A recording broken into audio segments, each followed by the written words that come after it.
Hello guys आपण मानक स्वागत जनावि मो चैनल रे मो पुणी थे आसी जाइए आपण पाखे एक सुंदर कहानी माध्यम आज कहानी हूँ हाथी और दौड़ी।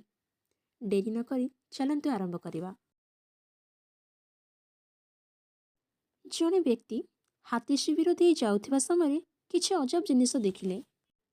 एही विशाल शक्तिशाली प्राणी मानकु सेमानंको आग गोड़े बंधा होइथिला एक छोट पतला रस्सी व्यतीत आउ किछि नुहे। कौनसी पंजरा किंबा कौनसी भारी शिकुड़ी नथिला।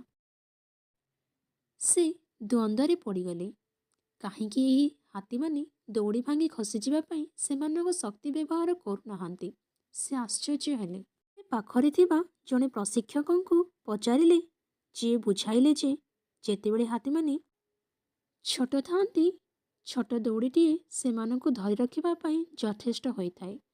सेमाने बढ़िया सहित सेमाने विश्वास करते जे दौड़ी सेमानंकु बंदी रखिबा पई यथेष्ट शक्तिशाली। तेणु सेमाने केबे खसी जिबाकु चेष्टा करंतिनि। कहानीटीए सूचाई दिए जे सीमित विश्वास आमकु पछरे पकाई पारे। जेतेबेले आम पाखरे चैलेंज गुड़िक परास्त करिवार शक्ति थाए एहा एही विश्वास को उत्साहित करे जे अतीतर विफलता किंबा नकारात्मक प्रभाव सत्वे लक्ष्य हासिल संभव। वीडियोटी भल लगी लाइक एंड सब्सक्राइब निश्चय करेंगे।